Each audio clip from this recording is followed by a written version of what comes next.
We're going to give it a moment for Commissioner De La Torre.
Okay. Today is Wednesday, July 15th, 2026. It is now 6:04 p.m., and this is a regular City Commission meeting of the City of West Miami. This meeting is called to order. Please rise for the invocation and the Pledge of Allegiance. Good evening. Please bow your heads with me. Heavenly Father, we thank you that you've brought us here this evening. We thank you for your amazing provision every single morning and every day. We know that without the proper foundation, Lord, nothing that we build is built to last. Everything that we build then is built in vain. So God, give us the proper foundation, Lord, to know who we are, to know that we are building community, that we are citizens together. Lord, we pray and thank you for the opportunities we have to serve together, Lord, and that we have the opportunity to even go out into other countries and to help them in the midst of their tragedies. Guide us this evening. Give us civility with one another. Give us patience. Give us discernment. Lord, give us wisdom in every word that we speak. And in all things, may we trust that there is a higher power, that this is not just all in our hands. It's not about our intellect and our doing, but it is about what it says on the wall, that in God we truly trust. We thank you and we pray all these things in your name. Amen. Amen. To the flag of the United States of America and to the republic for which it stands, one nation, under God, indivisible, with liberty and justice for all. Thank you. Roll call. Item 3, roll call. Mayor Eric Diaz-Padrón. Here. Vice Mayor Ivan Chavez Jr. Here. Commissioner Juan Blanes. Here. Commissioner Gustavo Ceballos. Here. Commissioner Victoria de la Torre Gans. Late but Mayor, present, you have sorry. quorum. Thank you. Next item. Item 4, presentation of minutes for approval for June 3rd, 2026, regular commission meeting. Motion. We have a motion. Second. We have a second. All in favor, say aye. Aye. Aye. Thank you. Next item, please. Item 5, public comments. Anyone for public comments? Public comments going once, going twice. Sold. All right, next item. Thank Item you. 6, report of the city manager. Go ahead, Mr. Manager. Good evening, Mayor, Commission, and residents. I would like to start by having our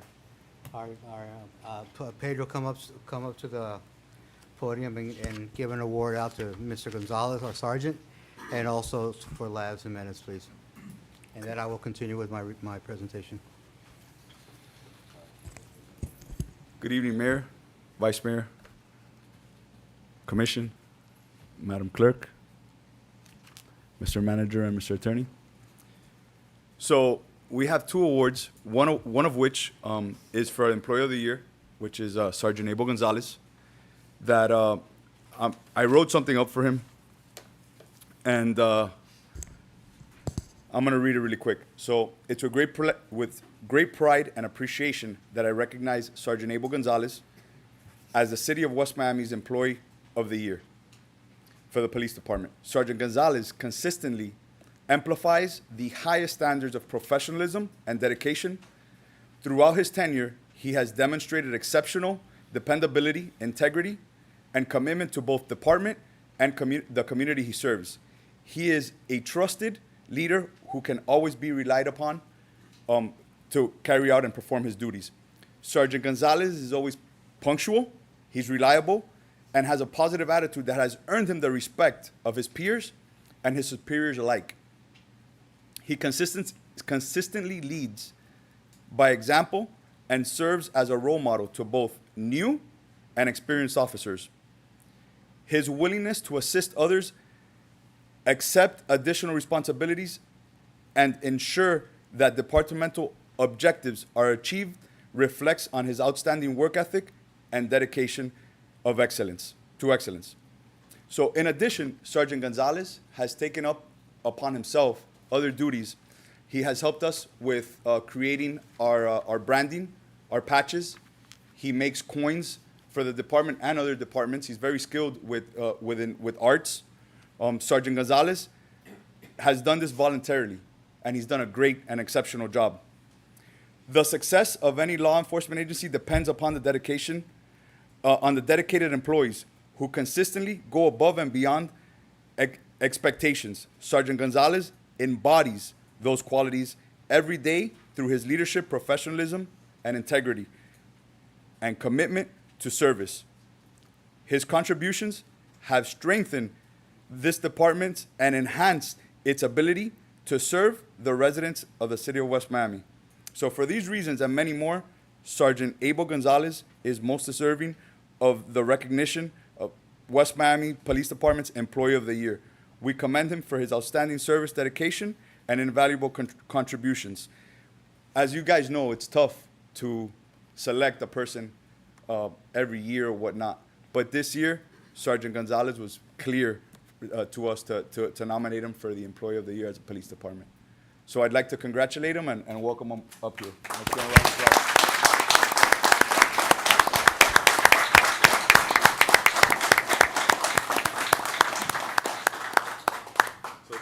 So thank you. We can take a picture with your family and the department.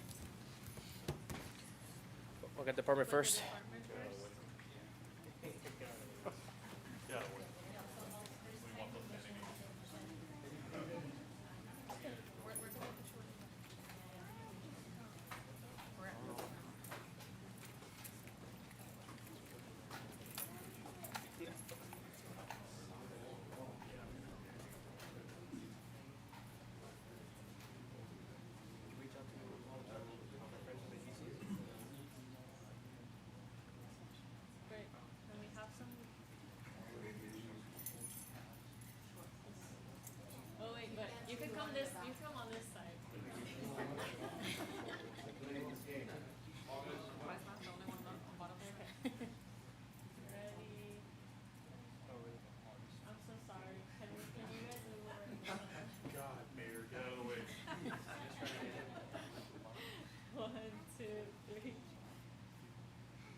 Want to say something?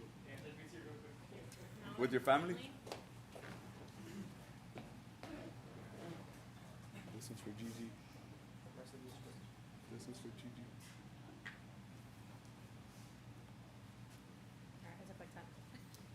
Thank you.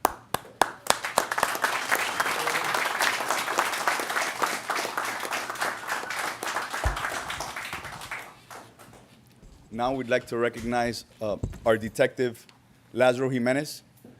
Detective Jimenez received the prestigious award from our Attorney General, James Uthmeyer, on May 20th. The award he received was in part for a case where he assisted. We had a robbery here in West Miami at our dollar store where a subject actually brandished a firearm and really scared the workers. We were able to then do a perimeter, try to look for these guys, and Detective Jimenez was able to coordinate with other agencies because this robbery subject not only committed a robbery in West Miami, but also in the city of Miami, in Broward, and in other jurisdictions within Miami-Dade County. And Detective Jimenez was able to assist with their investigations to where the missing pieces to the puzzle he came up with and was able to apprehend the subject. So for that, we nominated him for the Lee McGahee Award with the Florida Police Chiefs. And when they saw the write-up and saw the type of case and the type of work that he put in, the Attorney General said, no, we have to recognize Sergeant Jimenez, Detective Jimenez, and give him an award as well. So on May 20th, we were up in Tallahassee, where he personally received this award from our Attorney General, Mr. James Uthmeyer. So I'd like to recognize Detective Jimenez, and let's give him a round of applause. Thank you.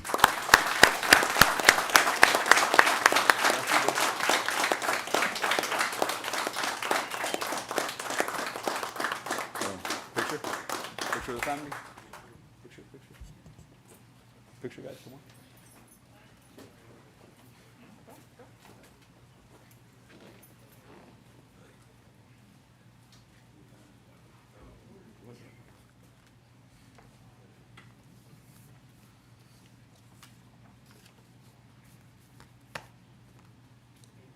Right.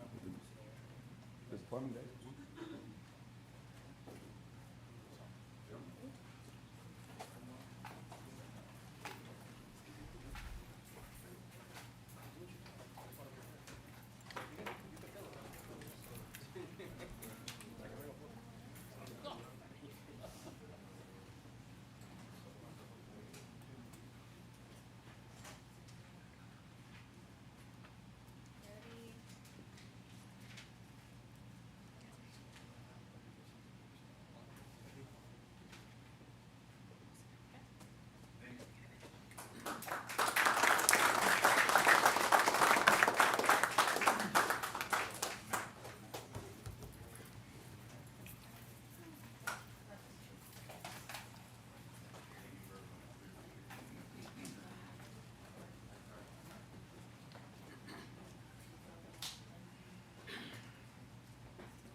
Mayor, now I'm, Well, Mayor, we'll and do I it will individually. continue with my report now. Yes, if sir. that's okay. While they're, okay, the slide shows up, good. This is my city manager's report that covers up through May. We start with public safety, which is apropos considering what we've just done. And although we've had a small spike between April and May, I do want to point out that it's substantially lower than last year, where we had 67 cases, and this year we had 27. On our finance and our notable disbursements, This shows our investments continue to play an active role in our capital projects, in our water and sewer, and in operating. Community center it continues to show steady increase. And I'm proud to announce that we just got another $200,000 awarded to us from Alliance for Aging for our community center. On our multi-generational center, it continues to shine. It's become a shining example of our city and our commitment to our residents. And we are in the process of adding new classes for our residents to enjoy. Passport acceptance has a little bit of a dip. It's showing a little bit of less revenue, but that's pretty standard for summer. On communications and community engagement, we continue increasing our new followers. We adding to our social media platform on a daily basis. On building and permitting, we're showing a substantial increase from last year to this year, from 273 permits issued to 354, which means that people are investing in the community. Public service and code enforcement, we continue to do our work. We continuously are closing work orders as they come in. We have done over 1,060 work orders in the first 8 months of the year. And lastly, on our freebie ridership, it's staying steady. We've had 12,636 passengers through our first 8 months. And now I'm going to talk a little bit about upcoming things for our budget. Our first thing is we've had, and I think it's important to note, we've had a substantial period of tax relief by lowering our millage rate, which has given our residents a bill that's $952 less than it was 4 years ago, based on current rates. We've had 3 years of major accomplishments. As you can see, we've had accomplishments in landscaping and street and public safety, our community events. And we've also had many awards for our financial department, and we've had a 16% drop in our millage over the last 4 years. Now, what's out there right now is a proposal to amend the homestead exception, adding another $150,000 in the year 2027 and growing that to $250,000 in 2028. The most impacted county is Miami-Dade County, and that's kind of important because that ties into some of the things that the county is doing right now.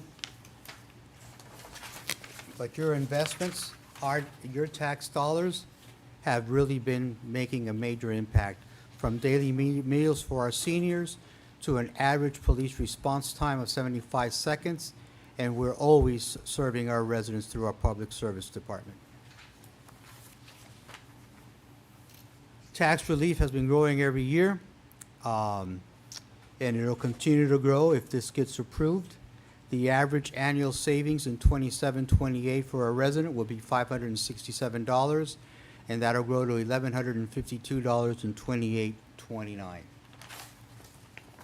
That does create some revenue pressures that we are aware of and we understand, but some of these are water true-up, which is a charge that the water department does to us, that they've already announced that this upcoming year our true-up bill will be $256,000. They've already announced a 20% increase combined of water and sewer in our rates. Miami-Dade County's code administration fee has gone up 5%, and they have not announced what the sanitation fee for us for bulk pickups will be increasing to yet. We have assessed, and we are positive that we can continue with the same quality and the same services that we have now, which is our meal programs, our after-school and recreational opportunities, disaster preparedness, and continuing the maintenance of our parks, streets, and public infrastructure, along with our police department. How would we offset the homestead exemption? We expect that we'll be able to do so by managing expenses, by certain new commercial fees, by growth in our revenues in our property, by our appraised values, and by finding new funding sources in terms of grants. By the year 2029, what the homestead exemption will do will take out over $1,208,000 of taxable values. I'm sorry, $1,208,000,000 in taxable values. That is real relief for our residents. It will create a savings based on a value reduction per household of $225,000 from your assessed values. Our property values right now are 22 out of 34. Our average assessed value is 22 out of the 34 municipalities in Miami-Dade County. The average taxable value for the county is $318,800. Our average taxable value is $224,610. When this homestead exception passes, the average taxable value will not be paying money into the city of West Miami for our services. Right now, revenue growth versus inflation, our average taxable growth for all our properties is 2.9%. Inflation last year was 4.2%. The average growth for Miami-Dade County and all the other municipalities is 4%. That means we have a very steady residence and nobody wants to move out of West Miami. I don't blame them. But that also affects what we can collect in terms of revenue growth. Our taxable value comparison, the 2.9%, makes us 30th out of the county. The only cities that are less than us are Sunny Isles, Aventura, and El Portal. New construction, again, we're toward the bottom. We only had an additional $814,000 of new construction last year, which is one of the lower marks in all the county. Key takeaways. We remain strong. It's one of the most affordable communities in Miami-Dade County. Our average taxable value will be below the county-wide average by over 30%. Low taxes help keep our property taxes lower for our residents, but we are committed to fiscal responsibility. Guiding principles, we will be maintaining essential services. We will be ensuring that we protect our infrastructure investments. Potential revenue offsets. We will continue to go out and seek grant funding. In terms of grant fundings, which is the next slide, let me skip over that. We're looking, right now, we're sitting on a $50,000 GIS grant that we've just received, $200,000 that I mentioned for our seniors. We have gotten a combined $300,000 from the state of Florida, thanks to our lobbyists, to our mayor and our commission. We just were awarded $33,000 for tree planting, and we just were awarded $112,000 for a stormwater master plan. This is the way that we offset some of the revenue loss. Long term, we will be doing in the budget cycle coming up, multi-year forecasting. We will continue to keep robust reserves to exceed GFOA standards. We will be prioritizing our capital improvement projects. We'll be doing smart asset management, and we will be trying to relieve and reduce our debt planning to zero. Again, those are the legislative priorities for the upcoming years. Some of these are unfunded mandates, but it is what it is. We have to deal with them. And where does your tax dollar go? Well, let me go to this one. This is the best way. Right now, every dollar that you pay for your property taxes, only 28% stay in the city of West Miami. That means over 72% goes to the county, to the schools, or to independent districts. If the homestead exemption is approved, out of every dollar that you pay into taxes, only 5% will remain with the city of West Miami. Right now, since 2021, when we started to reduce the millage rate, you have saved $952 on your tax bill. That will be an additional $567 in 27-28 if approved, and then an additional $1,152 in 28-29.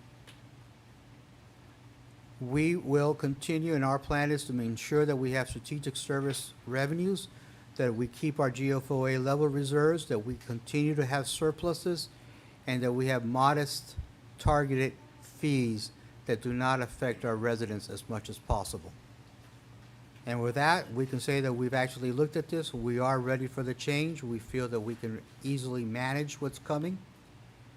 And our commitment is always going to be to this mayor, our commissioners, to our residents.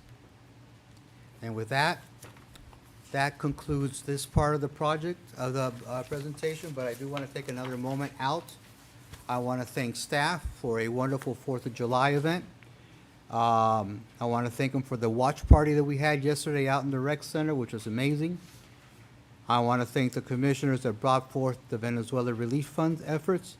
And I personally want to thank the vice mayor for volunteering and being in Venezuela as a good representative, along with some other our residents that went out there and did their duty. And I appreciate that highly. With that, I conclude my report unless you have some questions of me. Anyone have any questions for the manager? Just comment, ahead. beautiful presentation, Mr. Manager and staff. Thank you for preparing that. I think our constituents were worried about where the city will go if this amendment does pass, and thank you for delivering. We wanted to make sure as this commission that we were prepared because we do believe it might pass and it'll go forward in November. So knowing that our city has plans and we have a strategic vision of where we want to take it, I think this eases a lot of the concerns that a lot of our residents had. So thank you. I commend you and your team for putting that beautiful presentation together. Any other questions, concerns for the manager? All right, thank you. Next item, please. Item 7, report of the city attorney. Anything unique?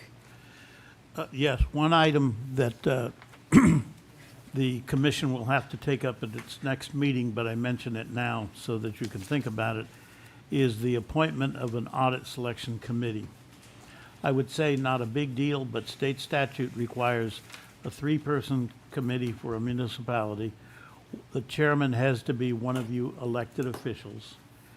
The committee itself has to be selected by the governing body, that's you folks, of course, and 2 other members. That committee, I remind everyone, will be a sunshine committee, meaning they cannot talk to each other. They're allowed to do anything you want them to do, but primarily, the statute even says this, their one duty is to look at the proposals from auditors and recommend one to you.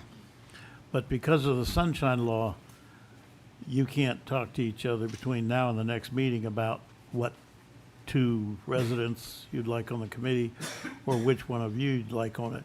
You could, of course, talk at this meeting if you wanted to, either now or talk at the, for the good of the order. But that's why we put it for next time. So we didn't want to say to you, right now, pick among yourselves, and right now, pick 2 citizens without any notice. So that official action will be next time. You can have any discussion you'd like now as to this issue, if you wish. Okay, first of all, again, we don't take this right now, but does anyone volunteer to chair up that committee? Commissioner La Torre? Okay, perfect. So we will, I mean, if the commission doesn't have an issue with that, for next commission, we will have an item to officially appoint the commissioner as chair of that committee, and then also bring names for the other 2 other slots, resident slots, correct? Yes. Okay, perfect. All righty, sounds perfect. Anything else? No, that's fine. Thank you.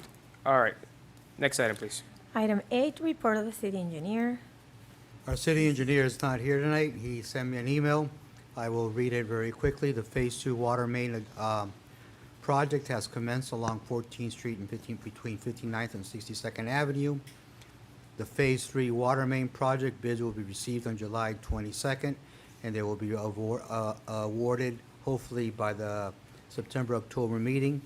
the 10th Street Road closure plans and the 60th Street traffic circle. The proposal was submitted and approved. They are doing the survey next week and will commence design this month. It'll be ready for bid construction, according to our city engineer, by October of 2026. The 12th Street drainage project, the contractor is working on getting the final pricing for the trench drain that will be installed. They will have pricing sometime in the next week or two, and then they will be mobilized and hoping for a completion by the end of July. Additional percolation drain on 11th Street.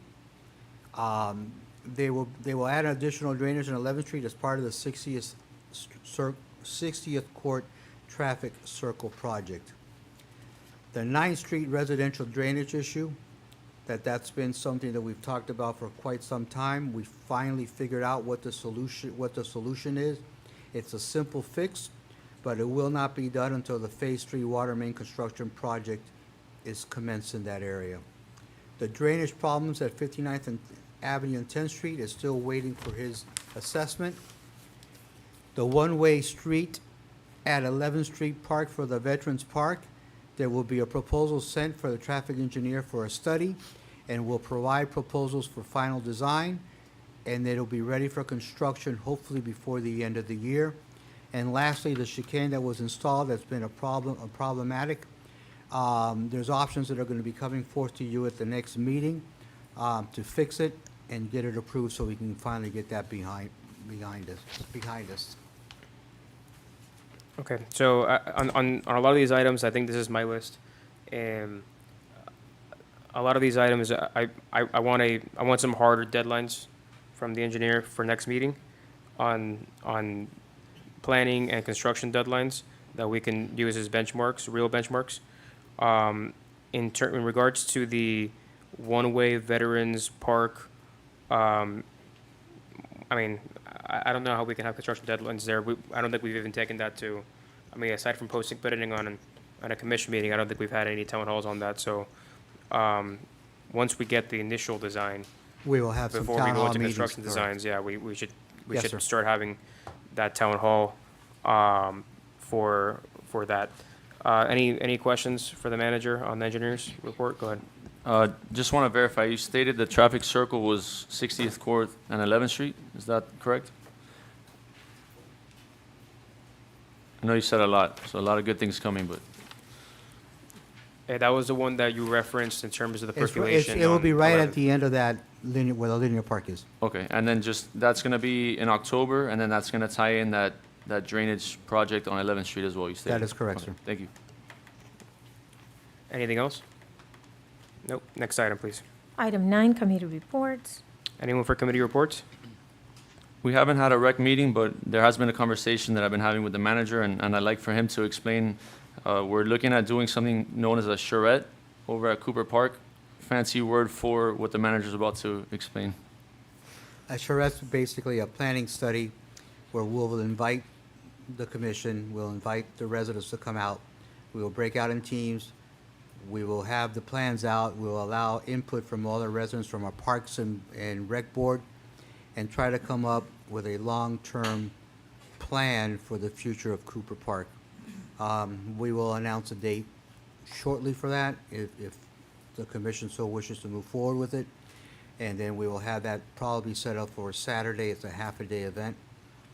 Those are usually pretty successful and allows the residents to have some input as to what our future of our city will look like. Perfect.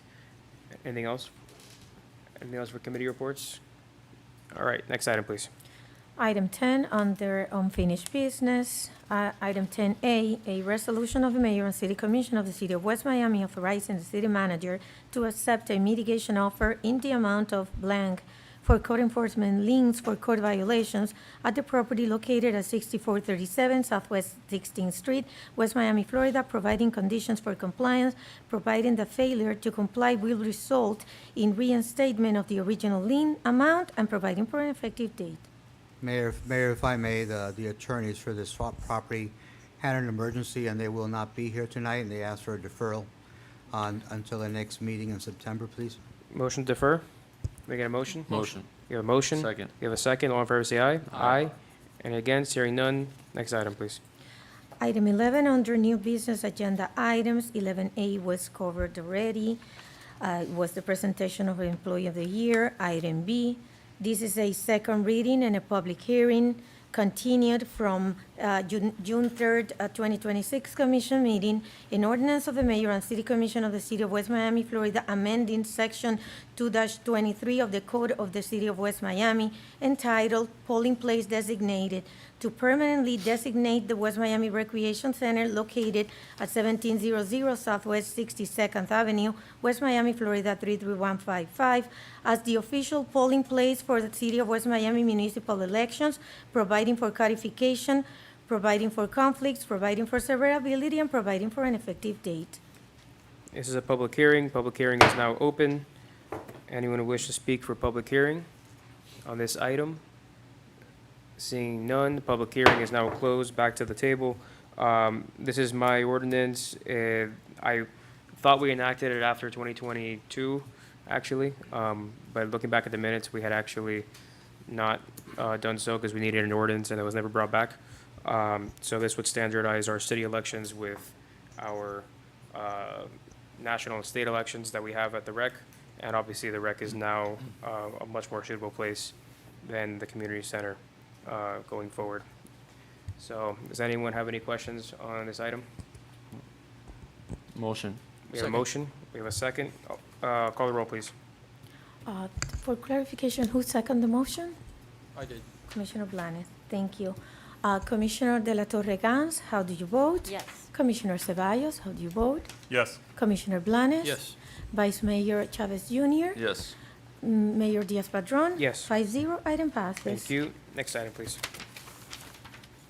Item 11C, this is a second reading and a public hearing, which is continued from June 3rd, 2026 Commission meeting, an ordinance of the Mayor and City Commission of the City of West Miami, Florida, amending the city code related to city board appointments, providing for standardized appointment procedures for city boards, providing that board membership shall be tied to commission seats, eliminating alternate members unless otherwise provided by law, providing for appointment terms, providing for reappointment and removal, providing for codification, providing for severability, providing for conflicts, and providing for an effective date. So this is page 25 of your agendas. This is a public hearing. Public hearing is now open. Anyone who wishes to speak for public hearing on this item? Seeing none, public hearing is now closed. Back to the table. Does anyone from the commission have, I know there was a little couple details in the last meeting. I think they were included. But does anyone have anything that they would like to discuss or change in this ordinance? And page 25 is your operative page. So just confirming, each board member is going to be assigned to a specific member of the commission moving Correct. forward. To a seat, yes. I believe they implemented the change on the 7 members that Commissioner Ceballos suggested about the majority vote of the board itself for 7-member boards. They run concurrent with the terms and can be removed by the commissioners without any sort of special procedures. Yeah, and previously, the different boards were mentioned here. Just to confirm, because it was brought up in the past, the branding board is going to be a board that we're going to have moving forward, correct? I think initially when we talked about it, like we added it to the ordinance, the branding board? The branding board, is the branding board the branding board is I mean, it's a board with appointed members, right? How many members is the branding board, though? It's a 5-member board? It's a board of appointed members, and I believe it has 5. So it would fall into the category of 5-member boards, Yes. as well as the art board and the Veterans Affairs Board. And planning and zoning. Go ahead. The one thing I did want to point out that I don't see it in this new ordinance is, how do we determine the chair? It's not written in there. I mean, that's a good point. The chairs are typically determined by votes of the boards themselves. Okay, I don't know if we want to spell that out or not, or if that's if it's not spelled out, which is the situation, then it's a vote of the board or committee, and I don't think it's necessary to say that, because under Robert's rules, they have all authority that is not otherwise taken from them or specified in their creating document, which means appointing a chair. So basically, if it's a board of the vote of themselves, unless you wanted to amend it that the commission picks the chair, which is something we may or may not want to do, I don't know. So it depends what you're looking for. In future board creations or the current ones where maybe there's commissioners sitting on the board as a chair?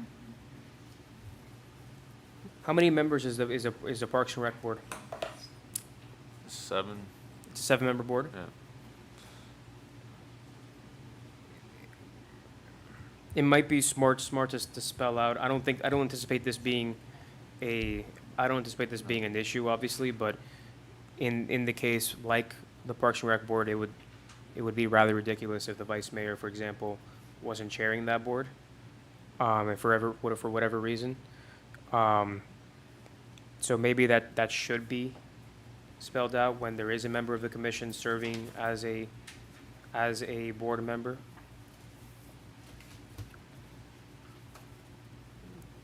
So, for example, on the Parks and Recreation Board, the vice mayor serves as chair.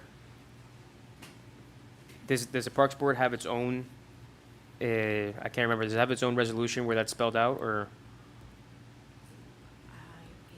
I believe so, yes. I do not believe so.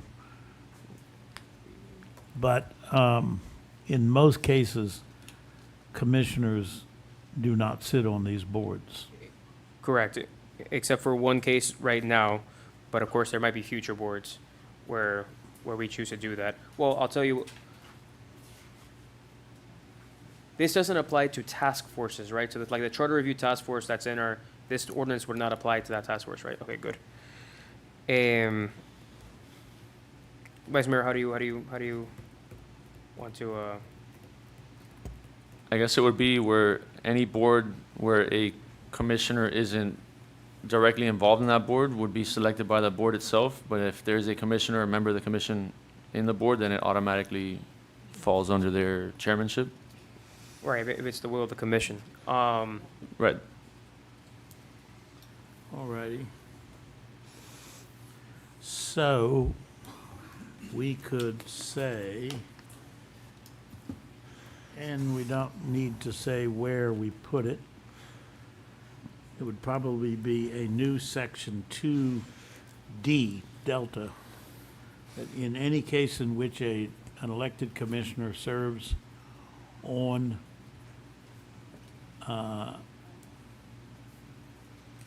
any board covered herein, that commissioner shall serve as chair. Perfect. Is that what you're seeking for? Yep. Okay.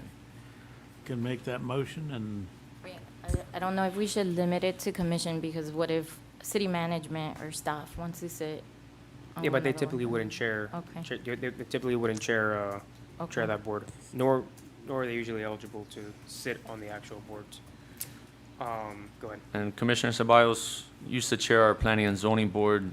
That process for your selection, you feel moving forward that the folks, let's say on planning and zoning, are happy with that selection process? Well, there wasn't a process when he joined. Right, it was an obvious choice at that, right, but there may be cases where someone doesn't want to step up and chair a board, so that might be an issue as well, so we might have to enter in. I mean, typically, someone volunteers eventually. If the juries can figure it out, I'm sure a board of people who volunteer to be there can. Yeah, I'm not concerned. Boards can select their own chairs. Sounds good. Hey, Commissioner Ceballos, anything on this ordinance? My only comment was, I think I mentioned it before, code enforcement. Mhm. I don't know if we need to create a carve-out. It says it can be reappointed or replaced by the appointing authority, and I'm pretty sure that we just need to spell that out, because code enforcement is born in the state statute, and I think only members can be removed for cause. I think, I think that's taken care of for you in section 4B, where it says at the end, subject to applicable law. You're right, I didn't see it underlined. Does that satisfy your, That's fine, okay. Anything else on this ordinance? nothing for me. All right, So- go ahead. So just moving forward, are we gonna get a list of all the board members and who exactly is assigned to us? And then moving forward, we would be able to hash out who's staying, who's going, obviously, after speaking with those folks, making sure they wanna continue serving. Okay, Yes, like appointed or reappoint. Okay. I think we're finally ready to move on this item. Do we have anything else? Okay, who wants to, Motion, there we go. Wait, motion as amended? motion as amended. Second. We have a second, we have a motion, motion and a second. Call the roll, please. Yes, Commissioner Blanes, how do you vote? Yes. Commissioner De La Torre Gans. Yes. Commissioner Ceballos. Yes, Vice Mayor Chavez Jr. Yes. Mayor Diaz-Padrón. Yes, 5-0, item passes Thank with you. amendments. next item, please. May I- Item, yes, Mr. Mayor, just for clarification, motion as amended, this, it was in, what's in front of you was amended. So that motion as amended meant that oral motion, Correct, as the oral be motion to included. confirm, Okay, confirm thank you. everyone's confirmed? that new motion, today's motion. Yes, Okay, thank you. no objections to that interpretation? All right, perfect. I'm going to ask that we skip item D and come back to it, just for the benefit of people in the audience. I know we have items E and F, and we also have people here for item, what item are you guys? Which one is it? Okay, yeah. So is there anyone in here for another item that is not E, F, or K that needs to present? No? Okay. Let's take items E and F. yes, item 11E, public hearing, waiver of plat application, WP 2026-001, 6051 Southwest 15th Street, applicant Blue Nest Homes 515 LLC, 6051 Southwest 15th Street, West Miami, Florida 33144. The applicant, Blue Nest Homes 15 LLC, requests a waiver of plat for the property located at 6051 Southwest 15th Street, West Miami, Florida 33144, to subdivide one existing parcel consisting of approximately 12,000 square feet, 120 feet wide by 100 feet deep, into two separate lots, each consisting of approximately 6,000 square feet, 60 feet wide by 100 feet deep, for the future construction of two one-story single-family residences. The subject property is located within the R1 Single Family Residential Zoning District, zoning ordinance 282, section 4.18. Can you read the ordinance as well? Yes, this is a first reading, an ordinance of the City of West Miami, Florida, approving a waiver of plat for the property located at 6051 Southwest 15th Street, West Miami, Florida, to allow the subdivision of one existing parcel into two separate single-family residential lots, providing for conditions of approval, providing for recordation, providing for conflicts, providing for severability, and providing for an effective date. Okay. This is a public hearing. Public hearing for item E and F is now open. Anyone who wish to speak? Please come forward. Yeah, of course. Yeah, you can. Just do me a favor and state your name and your address for the Yeah. record before you start. My name is Diana Pedraza. I live in 6036 Southwest 14th Street. Robert Pedraza. Robert Pedraza. We're the house directly behind, well, at least one of them. So when we received the public hearing notice, I noticed a word that kind of concerns us. They intend to construct two one-story, single-family homes. I just want to make sure that the intention can have a confirmation, I guess. What is your, I'm sorry, if If it's not gonna be to a be back and forth, but what is one-story or the two-story? one-story, two-story? That's your concern, okay. Understood. Is We also anyone, wanted to thank you for cleaning up Yes. that eyesore, and the cops have been called to my house so many times, so thank you very much. for that. was it a problem? No, I'm kidding, I'm That- kidding. That house was a problem for a long Yeah. time, Yes. way before us. Yes, So I thank you, I know we've spoken about it, yes. Yeah, yeah. Yeah, so, Luckily, So, yeah, they're we just wanted gone. to voice So that. we're glad that, there's gonna be new construction, this is gonna increase property value, But we also, we're subdividing, we're gonna have extra people, extra residents, so we just wanna know if it's gonna be 1-story or 2-story. Okay, all right. Okay, Are you guys the house right behind it? yes, The nice new house? Yeah. yes. I played baseball with your brother here at the rec with David. David? Oh, Yeah, so nice meeting you, but he's Pleasure. told me for a bit that you live there, so. Oh, Yeah, we love you guys. This is a good Thank place. you. Thank you. Well, is the applicants here? Okay, perfect. We'll let you present. Let's just get through some public hearing. Thank you. Good evening, Ivan Chavez, 5911 Southwest 9th Terrace. As I'm reading over this, I'm kind of like dissecting it, because West Miami is a beautiful neighborhood, and it's that way because of its characteristics, and particularly back there, it's like one of the most beautiful streets in West Miami, again, because of its character. I don't mind what I'm reading here. It's 120 by 100. Half of that is 60 by 100, so your typical lot in West Miami, more or less. My only question is this going to be something that in the future requires variances to like encroach into the, the standoffs between the neighbors? I don't live there, but as a resident, I would be concerned if all of a sudden in the future, they're requesting variances to kind of get onto the property line to maximize the amount of space, square footage of the house. They can go backwards, obviously, but, so that's my only concern is where does this lead to next? And that's it. Thank you. Anyone else for public hearing on this item? All right, public hearing is closed. Or would leave public hearing open for the applicant? For the applicant to present? I'm having a slow day today. Yes, public hearing is still open. Please come up. Thank you. Hi, good evening. How's Good everyone? evening. My How name are is you? Basana Carlin, and I'm representing the applicant, Blueness Homes 15 LLC, located at 6100 Waterford District Drive, Miami, Florida, 33126. Okay. Go ahead. So just to address your comment or your question, it will stay a 1-story, single-family residence. It's R1, it's already zoned that, and we'll keep it at that and maintain it. The home is going to be an estimated square feet of a little over 1,800 square feet, 3-bedroom, 3.5 bath. We don't plan to make any changes. We're not applying for any variances here. It's going to stay as is, R1, and within the zoning requirements that were allowed by City of Miami, of West Miami. And just as a FY, in the city, well, I'm not necessarily a fan of the process, and I am a victim of the process myself. We do have a very strange 2-story ordinance where you have to come to the commission to actually get a 2-story, you have to go through a 2-story special use application. That goes in front of the planning and zoning board and then in front of the commission. Just to clarify on that point, but go ahead. We did submit some images. I'm not sure if you guys have them. If you'd like to take a look, show the residents that are here to see what we're hoping as far as renderings for it to look like. The only thing that may change is the color scheme, but, it won't be tacky, I promise. You have it?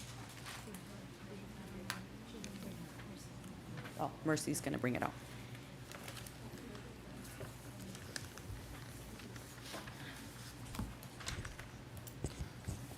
You're not putting in pools, are you? I'm sorry? Pools? No, no pools. Wouldn't fit.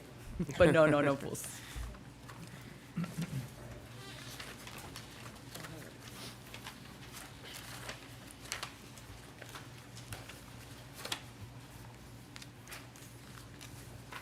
And I'll just show them while they're here.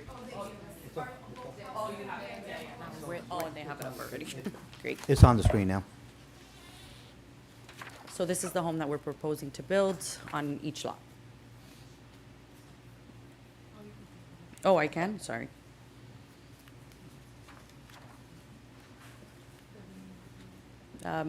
Impact windows, open concept layout. Oh, sorry. And that's it.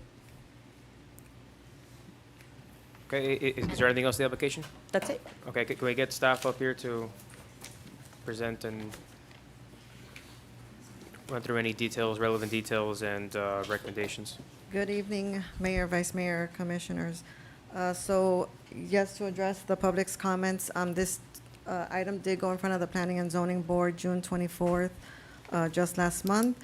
And when they first applied for the waiver of plat application, one thing that I did ask for kindly was for renderings of the future project, simply because to make sure and know if it was going to be single-story or two-story, because if it is a two-story, like the mayor said, it does have to go in front of, through the special use process for planning and zoning approval, followed by recommendation by city commission. So this property, it is 12,000 square feet, splitting it down the middle, which is their intention and what they're looking to do.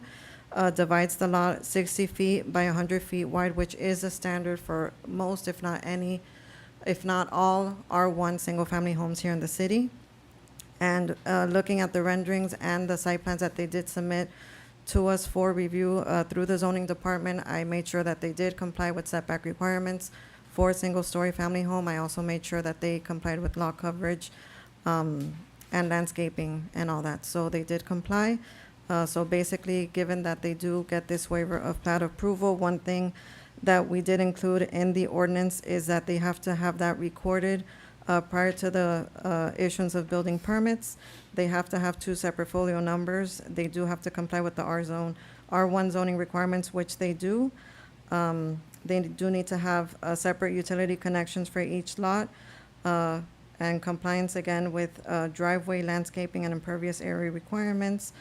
Cost recovery and impact fees will have to be due up front, and separate building permits for each future residence would have to, be separate. So that's it. All right, I'm going to defer real quick to our resident expert on the commission. Commissioner Ceballos, anything? I know you love. I have one real Go for question. Can we condition the approval of the waiver of the plat to this site plan? Not sure who that question would be to. We can add it into the ordinance as a condition before it goes to second reading, I believe. But that's, I think, a city attorney question.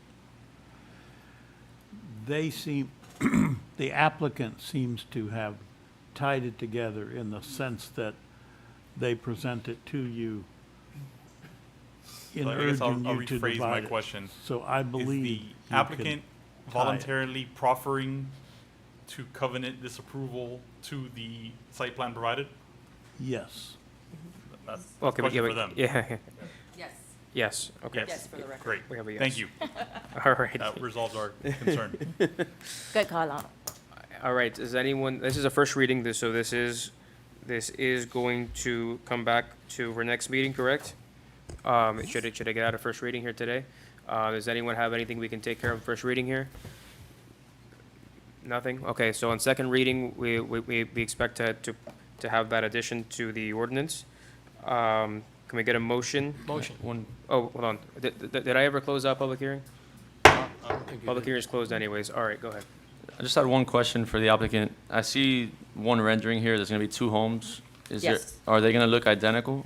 Same build, Yes. same color, everything? Yes. Maybe the color might be Right, different to depending just on- give it some kind of, Character differential? difference, yeah, difference. I would definitely encourage that. Yeah, Yeah, same. no, and we're open to taking any feedback from the residents and anyone on the board, Yeah, We're we don't, excited to build something as, this nice in the city of West Miami. it looks beautiful, absolutely, and I think it would be great in that location, as the residents stated, what was there prior was an eyesore. And I'll take into consideration, I'm so sorry, No, of with course. like lighting fixtures and things like that, because they don't make a difference, that Right. people don't think so. And as far as landscaping, we'll obviously apply with everything needed and do what we can to kind of, although it's the same square footage, we plan to Yeah. do the same throughout for the build, for the cost to build, everything else, but for it's uniform, but that way they have their own kind of, Yeah, you no, know. I definitely understand from a cost of build perspective, obviously. I know in the city of Coral Gables, they're obviously, and we don't have this in our code, so I would never impose this necessarily, right? But they're obviously, they don't allow 2 structures of the same, anywhere in their city, right? It'd be ironic for our city, because our city is largely built in that fashion, right? Because, the way we're built, the houses are mostly the same build. But, and, you know, over the years, things change, obviously, and you can't tell as much now. But, yeah, to the extent possible, let's definitely be mindful on some of the fixtures and things that can give each house its own identity. Go ahead, Commissioner. I was going to suggest that, different lighting, different numbers, different mailbox. absolutely. Different color, Yeah. give each one a character, Absolutely. And your product will look so much better. It'll be more appealing to I agree. to the No, prospective I buyers. agree. I But this agree street with is one of the best feedback. streets in the city, once that property was taken care of. I believe so. I love that street. So, let's get this, to the next meeting so we can talk about it, one last time. All right. Motion. We have a motion? Second. We have a second. All in favor, say aye. Aye. Sorry, call the rule. Today's a Wednesday. Call the rule. Commissioner De La Torre Gans. Yes. Commissioner Cevallos. Yes. Commissioner Blanes. Yes. Vice Mayor Chavez Jr. Yes. Mayor Diaz-Padrón. Yes. 5-0. Item passes. Thank Thank you all. you. Have a wonderful week. Thank you. I don't know how you guys public speak. You did a great job. Thank you so much. Have a Thank good you, one. guys. So Mayor, we're moving to item Let's- 11K, right? Item K, please. Item 11K, a resolution of the mayor and city commission of the city of West Miami, Florida, authorizing and directing the city manager or the city manager's designee to negotiate, execute, deliver, and administer a partnership agreement and all related documents to establish and implement the CMERP EHP Revive program, a preventive care and self-insured medical expense reimbursement program designed to provide supplemental health and wellness benefits to participating employees, authorizing the expenditure of lawfully available funds and the execution of related agreements, providing for implementation, providing for severability, providing for conflicts, and providing for an effective date. Okay, Mr. Biggs. I'm happy we're bringing this item, so hopefully the presentation doesn't sway me the other way. Thank you for the vote of confidence. We have some visual aid. Yes, do we have the presentation? Before we get started, just so you know, I delivered some additional information. The very last page is a white page, which actually has the text of this presentation.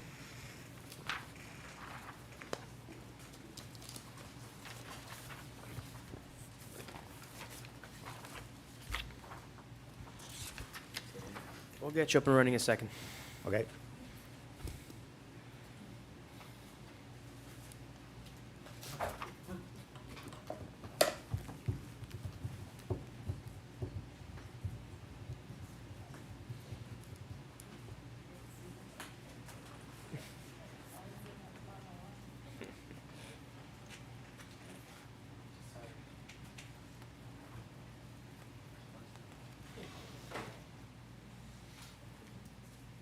Told my kids it's televised, so they're going to watch me. All right, good. Okay. Oh, how do I go back? Can we get that full screen? There we go. Perfect. How do I go back? Look at you. All right. How do I go back? Can I go back? Just keep that picture there. That ugly guy. There we go. Okay. Good evening. What happened? That's correct. Good evening, Mayor, Vice Mayor, Commissioners, City Clerk, City Manager, City Attorney, staff, administration, and all citizens of West Miami. My name is Daniel Biggs, and we're going to discuss a topic called CMERP. It's actually a win-win for the employer and employees. If I were to phrase the next phrase in the form of a question, I would ask, what if there was a healthcare program that pays you to participate and reduces healthcare costs? Would that interest you?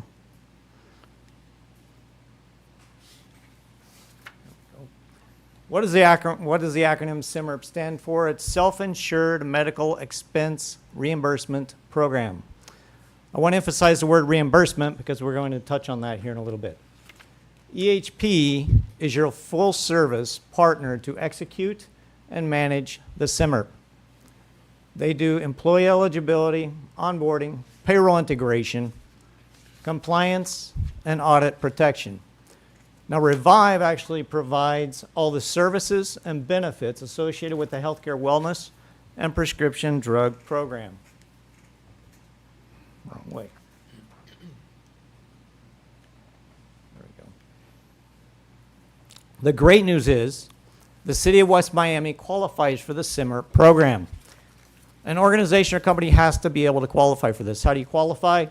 You must have more than 25 employees that are full-time being paid with a W-2. Currently, the City of West Miami has 89 full-time employees.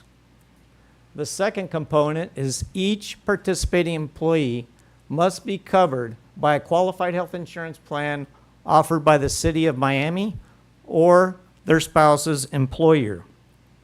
I have to emphasize one detail. There is actually no change or disruption with the current health insurance carrier or plan. The SIMRP is simply an enhancement to the current health insurance plan that you have. How do we save money? FICA tax savings. What is FICA? FICA is simply Social Security and Medicare that is deducted from the employee's paycheck, every paycheck. But the employee is not the only one that pays FICA tax. The employer, being the City of West Miami, also pays FICA. The IRS actually offers an incentive or reimburses a portion of the FICA tax for those that participate in the SIMRP program. How much does the City of Miami save? $52,477 per year. How much do the employees save? As an aggregate, a total of all the employees per year is $104,124. If you break that down per employee, their take-home pay increases almost $100, $97.50 per month per employee. What you're actually doing when you're implementing this plan is giving your employees a raise. How is this done? Is the savings is actually processed through the payroll process, each paycheck. And it's managed by EHP in conjunction with ADP, because ADP is the city's payroll service company, which means that there is no additional resources that are required by the city to manage the reimbursement process. Let me ask you a question. Have you ever thought about how much you pay in copay for doctor's visits and prescription medication? What if you didn't have to pay that? I think my daughter threw in that little bleeping thing. So with this plan, there's actually no cost and no copay. You have 24/7, 365 days a year access to certified doctors from primary care, urgent care, and mental health care professionals. There's also a smoking cessation and weight loss health program with GLP-1 medication at wholesale pricing. I highlighted the prescription drug program. Because there's no copay, with over 1,000 medications that are available, and also a pharmacy discount card. You can actually save a medication that's prescribed by other healthcare providers that are actually in the main healthcare plan. What that means is, I can tell you, I saved $65 last month from this. It gets better. The employee, spouse, and 5 dependents, a family of 7, have access to these benefits. I'm going to tell just a brief story to sum all this up. This is about an employee named Joe. Joe told me that he had flu-like symptoms in the middle of the night. Couldn't sleep, achy body, sore throat, congestion, fever. He said at 4 o'clock in the morning he got on his phone and asked for an appointment with the doctor. Within minutes, he was talking to an urgent care physician. After the assessment or consultation, the doctor prescribed antibiotics that were sent to a 24-hour pharmacy near Joe's home. On his way to work, Joe picked up the medication and was quickly able to start the process to feeling better by taking antibiotics. How much did this cost Joe? Absolutely nothing. No copay for the doctor's visit, no copay for the medication. and an intrinsic benefit for the employer because he went to work. Summary, we save money, both the employer and the employee, through the FICA tax savings and the no copay or no cost for the health care wellness benefits, and also the prescription drug program. It enhances employee health care benefits. It actually improves morale and productivity. It also reduces the amount of sick days that an employee may take, and also workplace accidents. And finally, I'm just going to reiterate, there is actually no disruption or change to the current health insurance plan coverage or carrier. That concludes my presentation. However, I'll show my pretty face again. So everybody knows I am a financial advisor. I actually do a lot of private consultations, but I also work with groups. I actually look at the tax consequences of financial decisions since I used to do tax. There's very few financial advisors that do that. So, and also help people make sound financial decisions with their money. So I'm here to serve, I'm here to help. God bless you, and I do appreciate your time. Thank you. And just to sum up some of this stuff, so when we sat down on this initially, you know, I understood it pretty quickly, but just to sum up, just make sure, from the city's perspective, there is no new costs, correct? Correct. Perfect. The city keeps more money that it would otherwise pay out in FICA taxes every payroll, correct? Correct. The employees keep more of their money every payroll, correct? The employees get added health and wellness benefits for free, correct? And then the administrator, which in this case is EHP, obviously is taking a portion of what we would have paid in FICA as part of administration of the program. That's correct. All right, pretty simple. Any questions? Go ahead. I do. So who does EHP, do they partner up with our insurance coverage of choice for the urgent care, for the telehealth platform, or? So do they- Revive offers, I'm sorry, did you finish your No, question? no. My apologies. So Revive is the actual healthcare company Okay. that provides those services. Okay, so EHP manages the FICA tax reimbursement program, everything, compliance and everything, okay? So they're the manager, and then Revive offers all the services for the healthcare component. Okay, however, they have to work in conjunction. You can't just take the FICA tax savings reimbursement without having the healthcare component.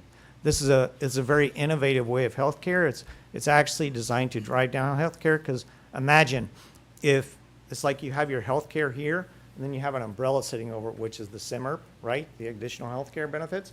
And if you can drive more traffic to this supplemental healthcare, you're going to drive down costs here, which you can go back and negotiate the following year after that with your health insurance company. So that's the foundation of this as proposed by the federal government as an incentive to drive down health costs. Yeah, so essentially, there is no way to take advantage of the SIMRP savings for employees or employers without that administration level of that healthcare provider, right? That is correct. Okay. Sorry, so follow up. So we're partnered up with EHP, who helps with the management of Revive as a healthcare company. If we have issues with Revive, that they're not following through, they're not giving us timely consultations, maybe they're not following through with a referral for a specialist or a medication, who do we seek to help mitigate those things? Is it EHP? That would be Revive. Okay. Let me just clarify something. So if an employee actually needs to physically visit a physician or a scans or blood work or whatever, they have to go under their traditional health insurance plan, not Revive, okay? Not the SIMRP. The SIMRP is for quick, immediate response. There is one requirement for compliance. Every employee has to meet with a primary physician through Revive one time per year. On Telephone, yes. telehealth. Yeah, telephone. That's it. Yep. Okay? If they want to, if they want to take advantage of their benefits, right? So we, like, for example, us as a city, we don't have to babysit making sure that every employee sets up that meeting, right? If they do not set up that meeting, that employee is not factored in as part of the program, right? So they will be a part of the program. That's what EHP's job is, because they can see who visits, who doesn't visit. So they'll be reaching out to employees like, hey, you know, it'd be good to visit a doctor, annual review, nothing wrong with that. Stay healthy. Right, but what I'm saying is a single employee deciding that he or she does not want to partake in and set up that one, 3-minute call, right? That doesn't hurt our program on a general scale, right? No, sir. Okay. And an employee can opt out. But what employee would opt out of getting an additional compensation? As long as at least 25 employees are part of it. Or more, yes. Or more. I mean, as the mayor stated, there's a ton of great benefits. As long as there's no catch, it seems like a no-brainer.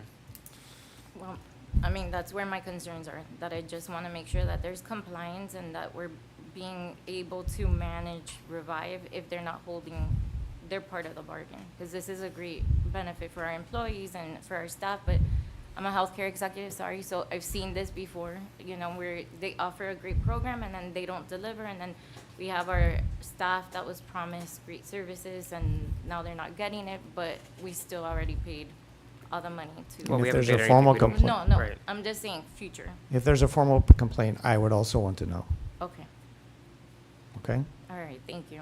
Because my name's behind this too.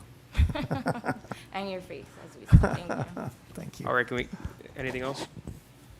I had one brief question, Go ahead. Yes. just in case, because everything that sounds too good to be true sometimes is, although I think this is a great system. My only question is, this partnership agreement, is that for a certain period of time? How long are we committing to? Can we opt out as a city if we decide to? I'm just wondering, there's a release valve. Do you want me to answer that? Okay. So there is the city attorney should have the agreement, but there is a clause in there. You can opt out for any reason. Okay? There are certain time periods where you can't, which is around the time where it's going to renew. But other than that, you can opt out for any reason as an organization. Okay? So there is no time frame. There's no time commitment. It's not like a cell phone contract. Okay, Okay? thank you. Any questions, concerns, motions, other things? Motion. We have a motion, okay. Second. We have a motion, we have a second by Commissioner Ceballos was louder, Commissioner Ceballos. All in favor, say aye. Aye. Any against? Hearing none. Next item, please. Let's go back to the order of the agenda. Thank you, Dan. Thank you. Thank you. Thank you very much. Going back to the original order with item 11D. This is a second reading and a public hearing. An ordinance of the City of West Miami, Florida, establishing regulations for parkway improvement within public rights-of-way in areas without curbs, providing for permitted permeable materials, providing for engineer approval and parking limitations, providing that such improvements constitute a revocable license, providing for maintenance and liability, providing for codification, severability, and an effective date. This is a public hearing. Public hearing is now open on this item. Anyone who wishes to speak on item D, this is your opportunity. Seeing none, public hearing is closed. Back to the board. All right, what changes have been made to this item, if any? Mercy, I don't know if you want to come up. Good evening again, Mayor, Vice Mayor, Commission staff. So minor changes were very non-substantive revisions for clarification and consistency. Some of the revisions include clarification of the terminology throughout the ordinance, changing the word swale to parkway, minor grammatical formatting and typographical corrections, clarification of the definition and code references. The definitions, because this ordinance was previously codified in the code, the definitions are seen in the back. I think you'll see them in blue. Other revisions requested during the first reading, a discussion that do not change the intent of the policy of this ordinance. We're still going to make sure that the parkway improvements remain permeable. All improvements will receive city permit approval before installation. Property owners are going to be responsible for the installation and the maintenance. The city and utility providers retain full access to the right-of-way at all times, and property owners will be executing and recording a hold harmless agreement and covenant running with the land as a condition for the approval. Okay, two questions before we dig into this ordinance. What impact does the new, and there might be a couple of bills that are now law that interplay, but the one I'm familiar with is the ordinance, the Florida statute now that deals with owner-builder $7,500 thresholds not needing permits. I think some of what we're doing here is kind of contingent on that they would come in for a permit. Right, so from my understanding, that statute is for building construction to the residential home, if I'm not mistaken. What are we suggesting here, that it's public land? And that's That distinguishing? these swales is on public lands, but on top of that, even with the $7,500 restriction, we will be asking for them to come in and pull a planning permit. As an example, if you're doing a fence that's less than $7,500, we're still gonna ask the residents to come in and do a permit application through the planning department, just to make sure that it's on the right-of-way line and not impeding on somebody's property. And we looked at that bill to make sure that we feel comfortable that would be, okay. We will look at it some more, Mayor, but yes, we feel that first interpretation is correct. It was confirmed with our building official, if I I'm know. not mistaken. Yes. Okay. And then the other question, just before we dig into it, is, should we have any issues with the ordinance and need to make amendments, changes, or cancel completely? Is there anything that I'm missing that would vest people that didn't submit applications in any sort of rights to be able to do this? I mean, I just want to make sure that, No. okay. Actually, an interesting point about government permits is that you can have a permit issued and work begun, and they realize they made a mistake, and that permit's no good. I mean, government is not bound by its permits, interestingly Fantastic. enough. All right, let's something dig we in like for to whoever wants to start off in the commission. Any volunteers? Mayor, if I may, Go ahead, Mr. Manager. there is one thing that was brought up by Commissioner Torregans about enforcement. We would like to add, not into the ordinance itself, but into the covenant and hold harmless, a section that will state the following: a standard water evaluation. The presence of standing water within a swale shall not by itself constitute a code violation. A swale is intended to temporarily retain and convey storm water following a rainfall event. Standing water that remains for more than 36 hours after the end of a normal rainfall event may indicate that the swale is not functioning as intended. In determining whether a violation exists, the inspector and city engineer shall consider the amount and duration of the rainfall, soil saturation, groundwater conditions, and any other factors that may reasonably affect the drainage. A code violation may be issued if it's determined that the swale has been altered, obstructed, improperly maintained, or is otherwise incapable of performing its intended drainage function, resulting in a standing water beyond the 36-hour period, or causing flooding, ponding, or adverse impacts to adjacent properties or the public right-of-way. That basically states that the only time that this would become an issue if it affects drainage. Okay. All right.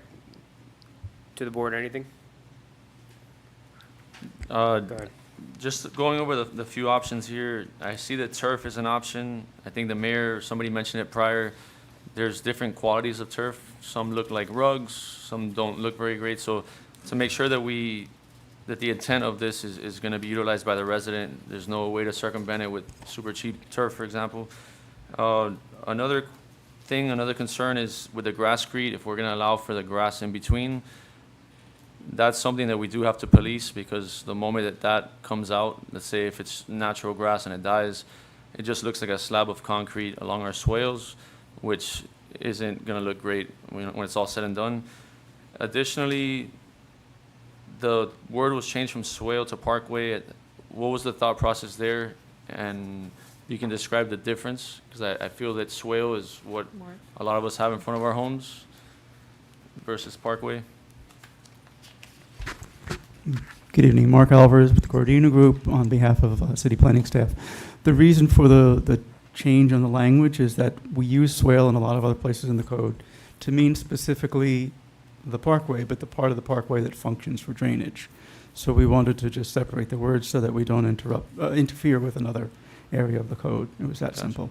So if we wanted to improve the piece of grass between the sidewalk and the street in front of a residential home, that would be a parkway. That would be the parkway. Okay. 'Cause you're parking And on it. then the last concern I have, it's not really a concern, it's a great presentation, great options. Along 16th Street and along 62nd Avenue, I think we have to be careful what we allow there, especially 16th Street has a very large parkway / swale. So I think in those areas, we have to be careful, especially the- with future potential projects coming. The intent of this ordinance is for the majority of the city that doesn't have curbing. So if 62 Avenue has their curb, this is not going to be an option for them. Okay. This is intended for the residents that don't have a curb, which is mainly, I would say, the east side of the city, Right. and then parts of the south side, you know. But I believe, hold on, if I'm not mistaken, you said 16th Street. And 16th is a concern with how large their parkways are, and The 16th have a curb? Because there's no curb there. There's no curb on 16th. And I think the towards concern that west.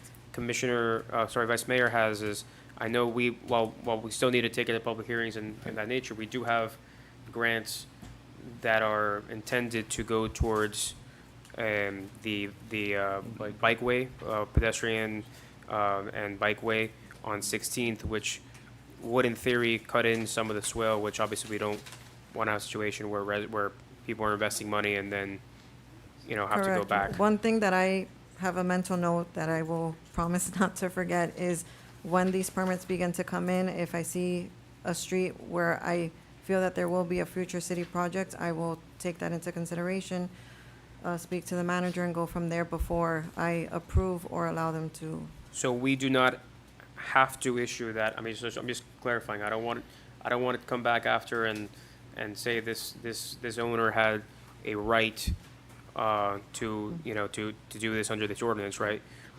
We are able to reject that permit without, this ordinance will not vest rights to the applicant? It certainly will not on government property. Okay. And I don't believe, as I understand the configuration, that there's enough private property to be of concern. Right. The Go ahead. the ordinance also contains the city's right to rescind the ability to park your car on the parkway. That was put in there. Rescind the other ability to words- park your car. Right. Right, no which longer which is not permitted. our intention on 16th regardless. Correct. Right, because they have such a large parkway. The intention would only be to lead into a portion of it, should we go with that plan. But, I mean, so if our only option is to rescind parking, that would be obviously a very dramatic, But I'm saying Yeah. it is an option for the city if there's a safety concern. For example, if you did implement a bike lane along 16th Street, which doesn't mean you have to do that. We often have parking on the outside of bike lanes. right. We don't like it always, but we do. You would still have the authority to, in a sense, revoke that permit. Okay, so we feel comfortable, right? I just want to clarify, because we feel comfortable that under this ordinance, we will be able to manage somebody coming on 16th Street or anywhere else where we have a city plan project and not have them pull a permit and not have them vest rights, right? That's, Mayor, if you can give me 1 second, Go ahead. I would rather put some language in here, yep, just to cover all our bases, I so think give me so. I 1 think we second, should. please.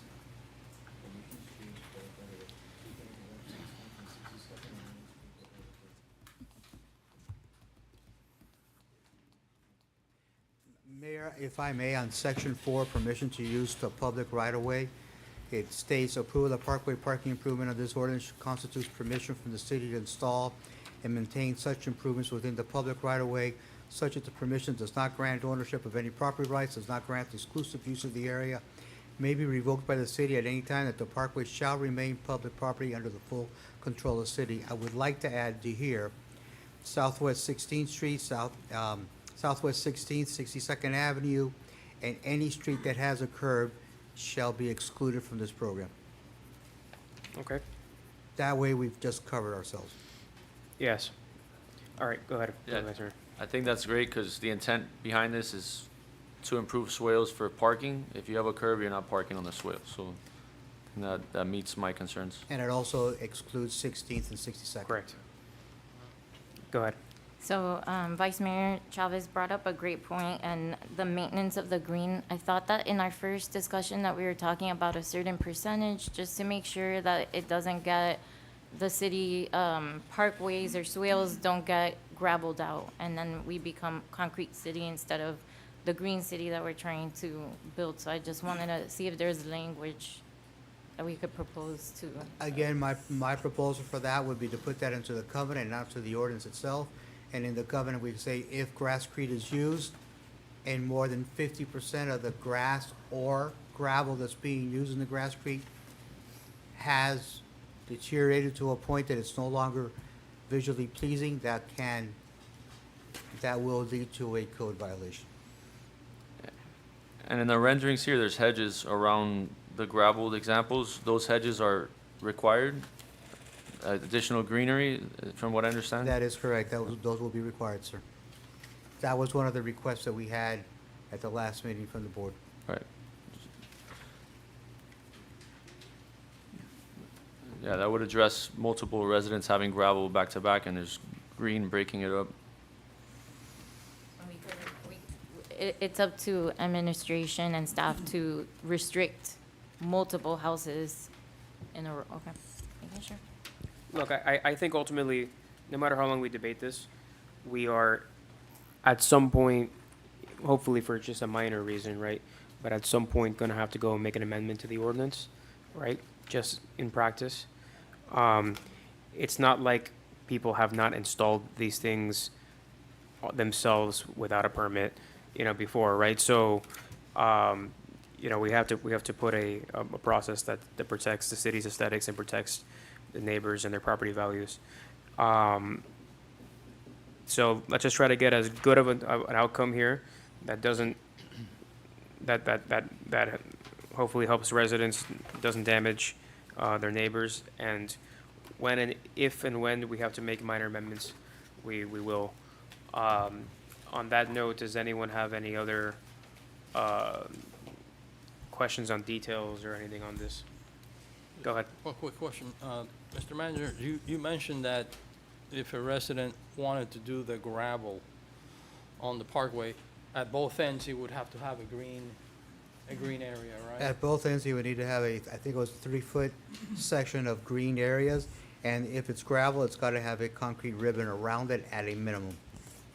So that will actually add some green That's and break it correct. up. Just so it's not a complete Strip of gravel. street of gravel, yeah. Okay, all right.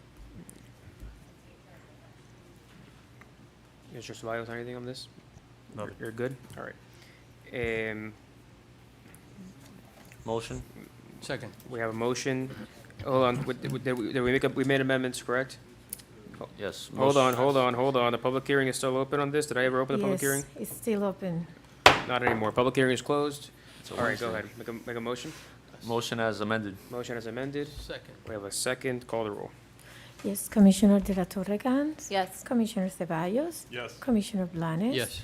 Commissioner Chavez Jr. Yes. Mayor Diaz-Padrón. Yes. 5-0, item passes with Thank you. amendments.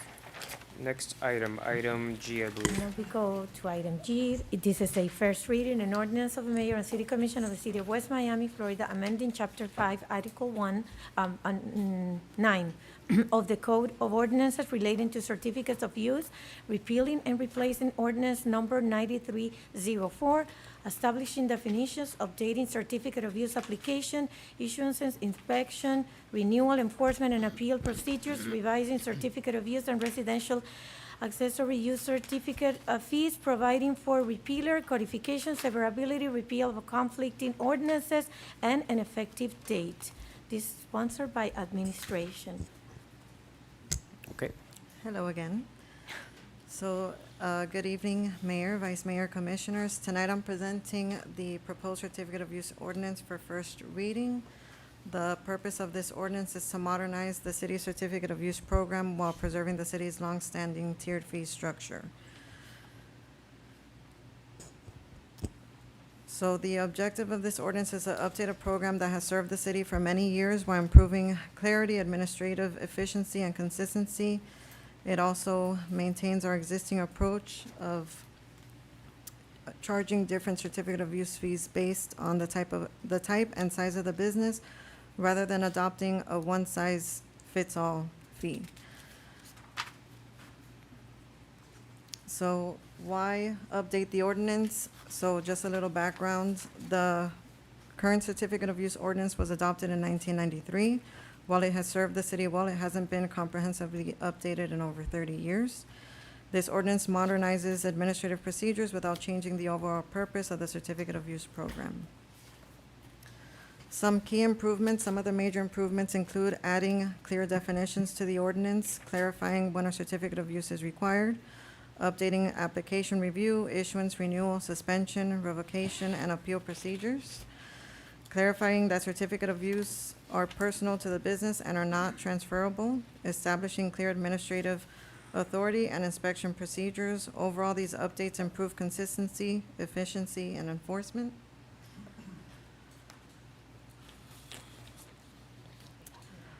The fee schedule updates. Another component of this ordinance is updating the certificate of use fee schedule. The proposed fees better reflect today's administrative review and inspection costs while continuing the use of the city's existing tiered structure. The ordinance also establishes inspection fees that do not currently exist under the 1993 ordinance. That's one thing that I was looking to implement. So whenever there's a new business starting in the city, we would have an initial inspection fee. If it needs to get re-inspected because they're not ready to operate with that use, there'll be a re-inspection fee of $50. And if they need it as soon as possible, there'll be an expedited inspection fee. Fee comparison, this is a table of the inspection types and the fees. These fees were not currently in the current ordinance from 1993. Fee comparison, so I checked our neighboring cities, that is our competition, City of Coral Gables, South Miami, City of Miami, and also checked with smaller cities, City of Village of El Portal and Town of Medley. The majority of these cities, I noticed upon my research, is that they do have a flat fee schedule. Common sense tells me with the amount of commercial businesses that they have, for example, City of Miami, it's easy to just establish a flat fee. With the City of West Miami only having the commercial businesses in our city perimeter, it's best to go with the tiered fee schedule. Reason being, it's not fair to have a small office of 500 square feet have the same rate as a 220 unit apartment building. So the tiered fee structure, as mentioned, a small office generally requires much less staff review than an apartment complex, even a restaurant or a school, and also a medical facility.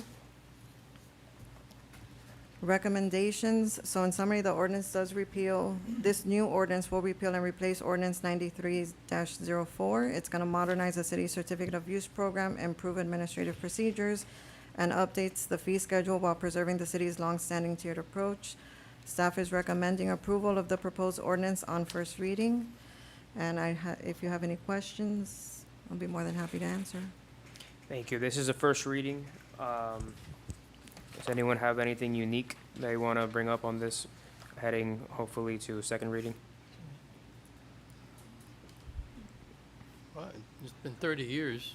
So I think it needed to be, I think there's a lot of Redone. ordinances in the back there, probably business licenses, one you should look at next. That but- was the next goal, but there is a Florida statute, so with the fiscal year fastly approaching, Yes. I wanted to start with this one first, so I No, can I agree with quickly you. get it into The our. business license one just has software. some very nasty words in it even.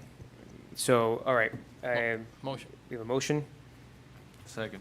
you have a second. Call the roll, please.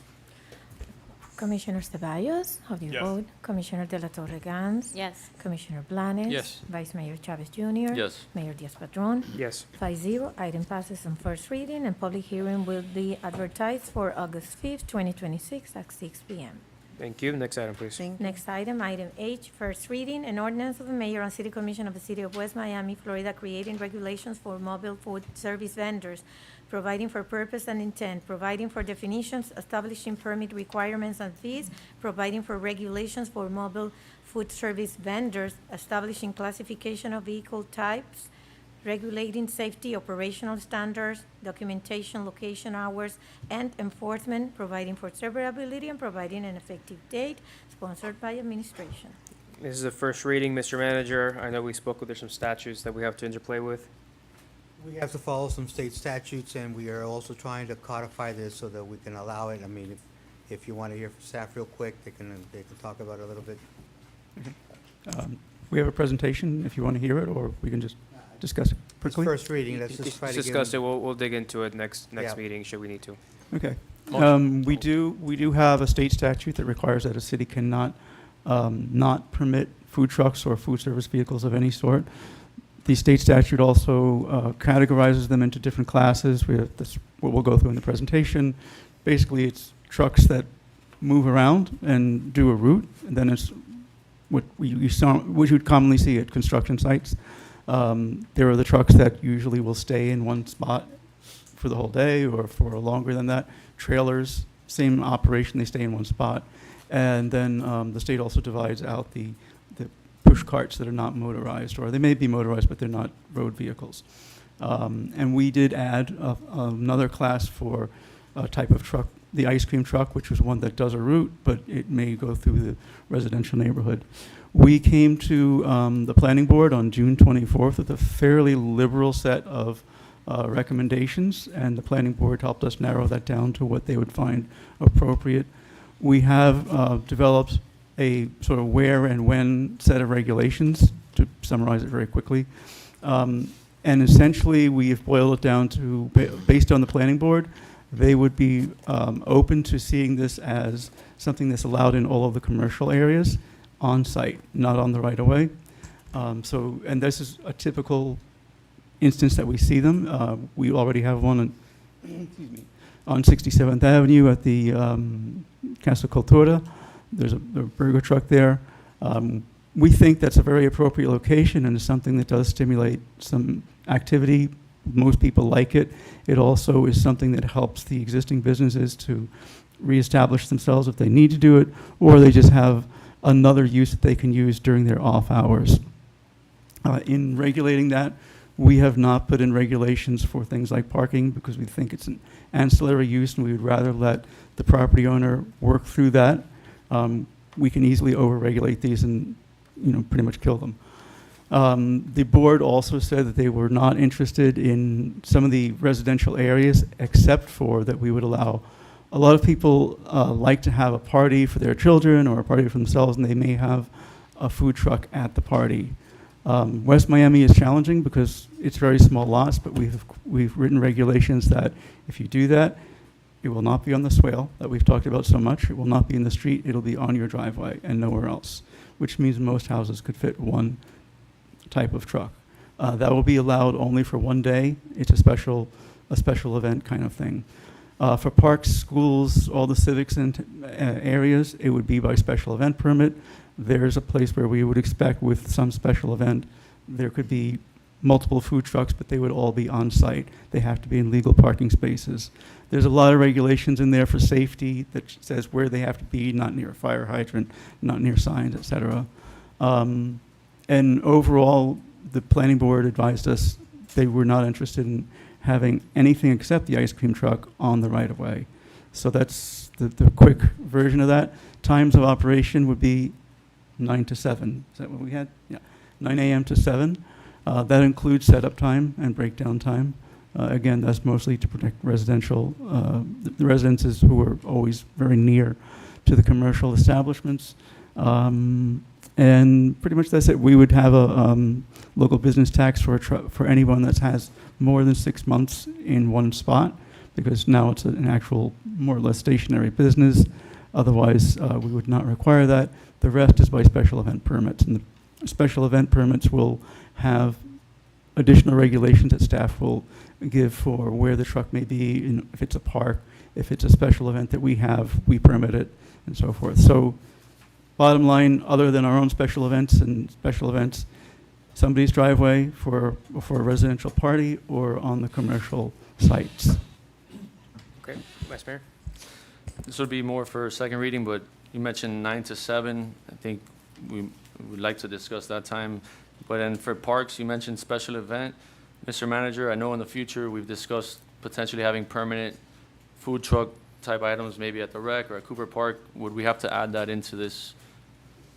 We basically are exempt from this. We can. You're the government. Right, but to legitimize it. And that will be something that we're working with. We've been working with Commissioner, well, with all commission to try to do a food truck event that we will have at least once a month, and that will be coming forward soon to the commission.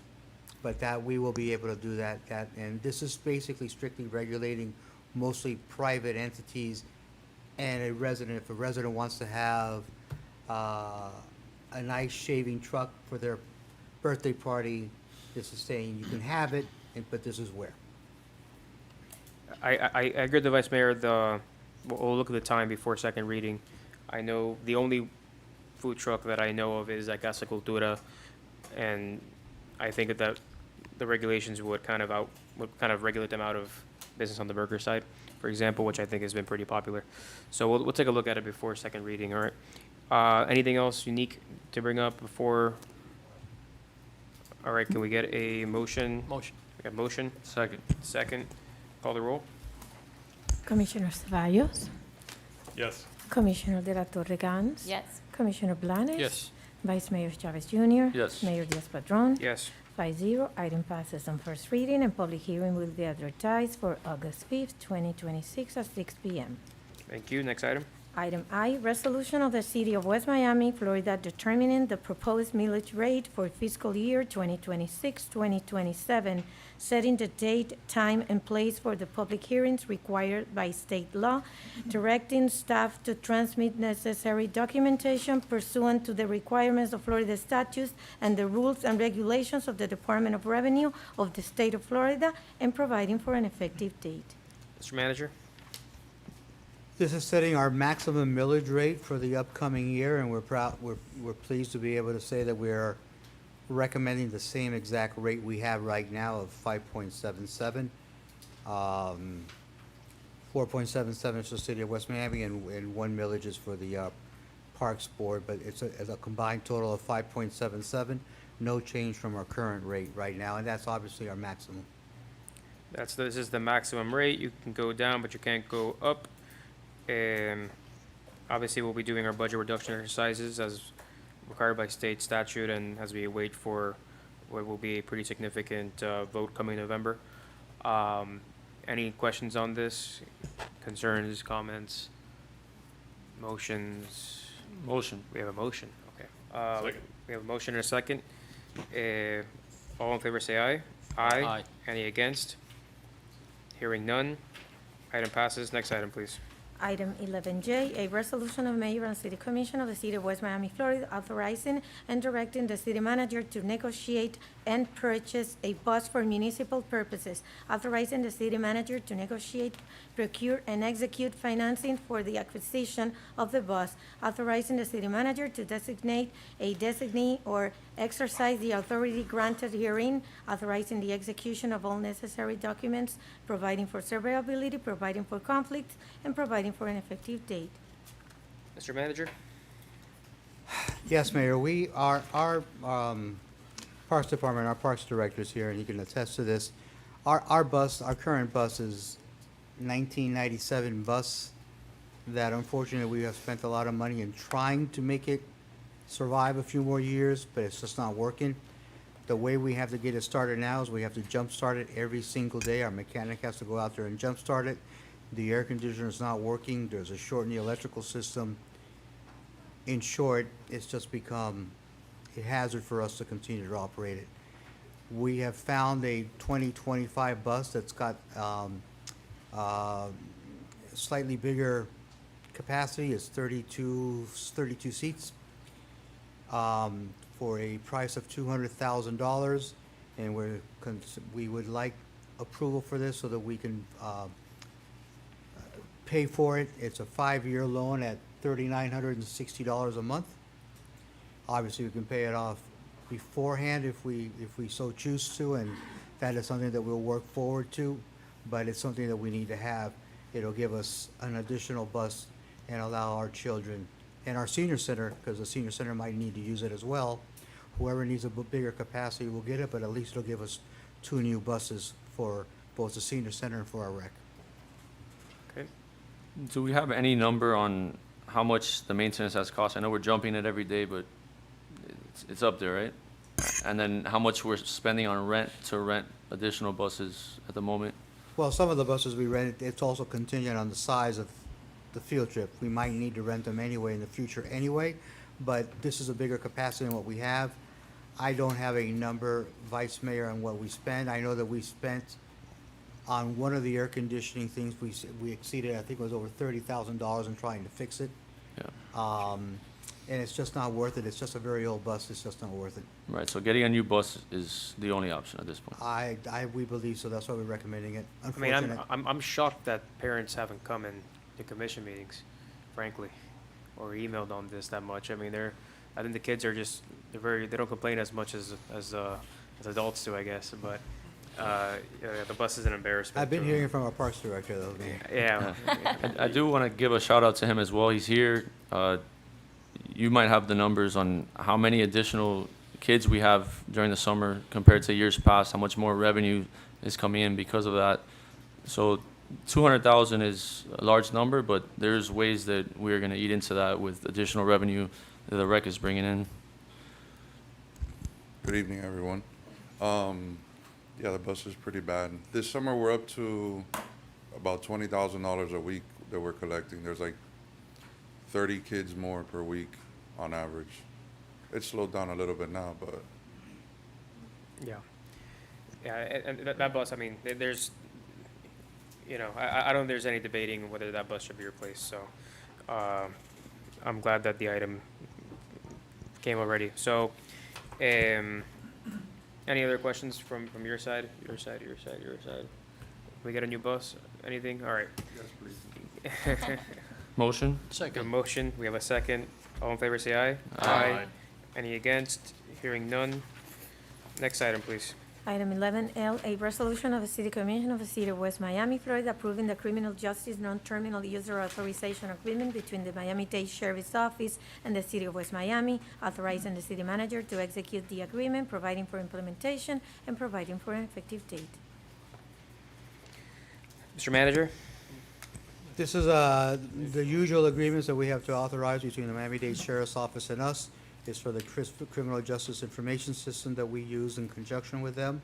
And this is just something that we have to do on an annual basis. Housekeeping. Housekeeping, All yes, right. sir. Motion. Second. Motion, second. All in favor, say aye. Aye. Any against? Hearing none. Item passes. Next item. Item 11M, a resolution of the City Commission of the City of West Miami, Florida, approving the recommendation of the Office of the City Manager to engage United Healthcare directly as the city's health insurance provider and to procure ancillary insurance coverage for basic life, supplemental life, short-term disability, dental, and vision through United Healthcare and/or its partners, effective September 1st, 2026, authorizing the city manager or his designee to execute all necessary contracts and documentation, authorizing and directing the city manager or his designee to terminate the city's existing policies with Florida Blue and the related ancillary policies and the city's health insurance brokerage agreement with Brown & Brown, and providing for an effective date. Mr. Manager? Yes, Mayor. This will allow us to offer an insurance policy that's better than the one we currently have. It will allow us to keep our insurance rate for next year basically flat, which is a very good thing considering the period that we're going into. It'll keep our costs down, and we've had a series of issues with our current broker that have just not worked out. So this will just make us directly responsible for our insurance. United Health is offering a better plan than what we currently have at a substantial savings to the city. I would gladly motion. Commissioner? This is- Yeah, I mean, I agree. I'll motion. Second. Okay. We have a motion and a second. All in favor, say aye. Aye. Any against? Hearing none, item passes. Does anyone need to pull the consent item? If not, one item. Does anyone need to pull it? We'll save the clerk reading. Go ahead, okay. No, it's not on the consent, Mayor. I forgot to say when we were doing the millage rate, I would request a meeting for August the 5th for a budget hearing, and that's when we can bring back some of these items that need to come back as well, if that's okay. That's the first Wednesday in August. I would like to see if that's possible with the commission, please. I will be out of town. We have two, you're losing members. How about August, when will you all be back? Would August the 12th work? Fly back August 12th. I don't know the time, but I'll text you later on. How about the 13th of August, which is a Thursday? I sound like I'm doing. Hold on, you might have lost me here. Another issue is that we've already announced the public hearings, which to be advertised for August 5th. Open ended right now. Well, you can change that, okay. Before the 13th. No, I'm here. Would August the 13th work for the commission?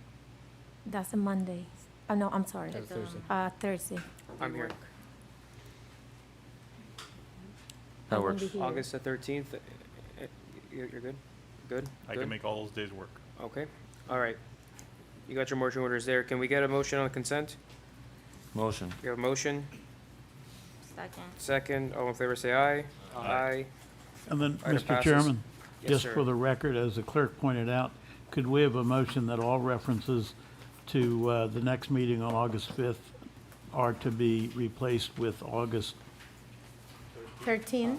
13? Just one motion will make. This is for the second readings of the second readings of the first readings we passed today. Can we get that motion? Motion. Motion, Second. second, all in favor, say aye. Aye.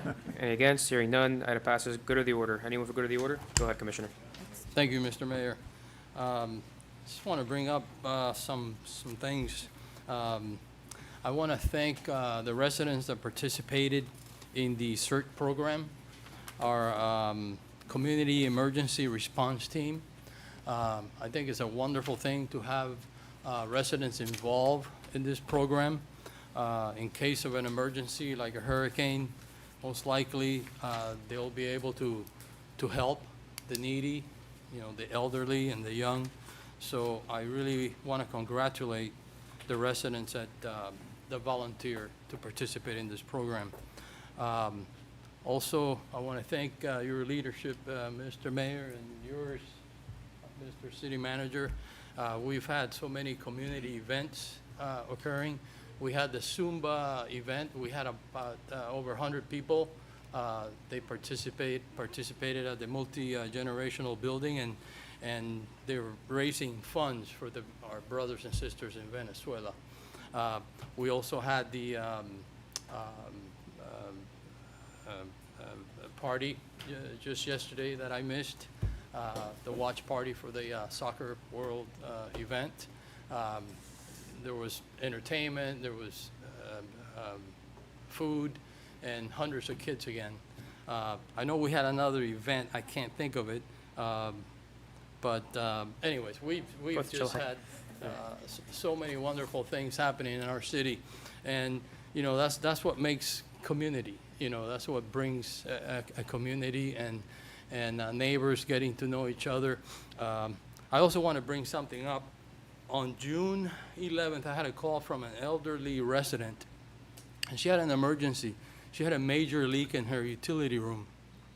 It's in the middle of the afternoon, so I went over there, and sure enough, a pipe had burst. I didn't know who to call, so I called my dear friend, Frank Caceres. Frank Caceres is a very, very good handyman, and I pleaded with him, and I asked him to come and help out.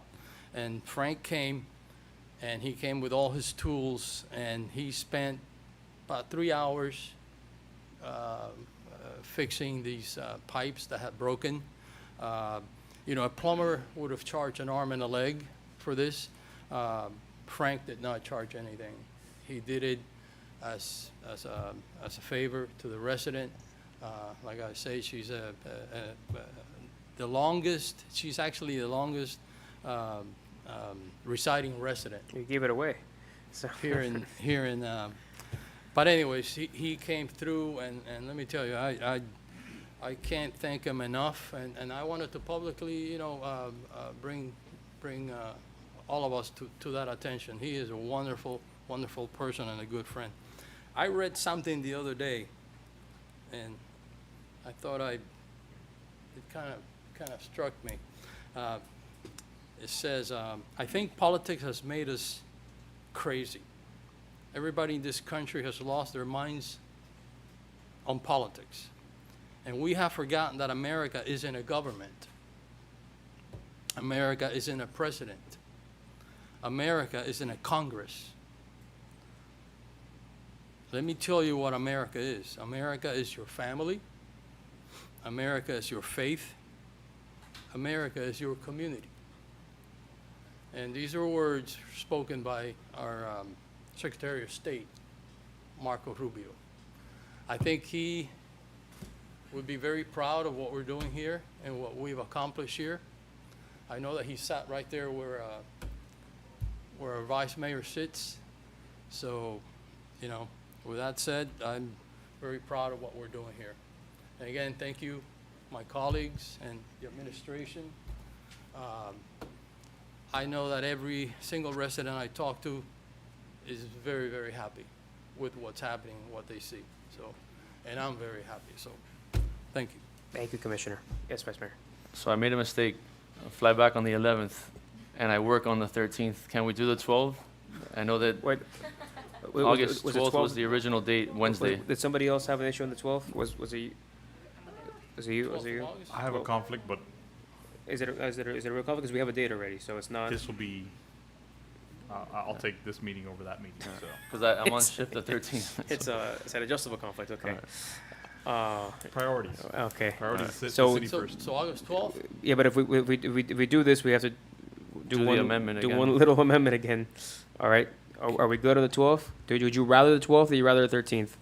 The 12th is a Administration. Wednesday. Administration's fine with either day. Okay. From the board, 12th, 13th. Speak now. I'll bring pastelitos to say sorry.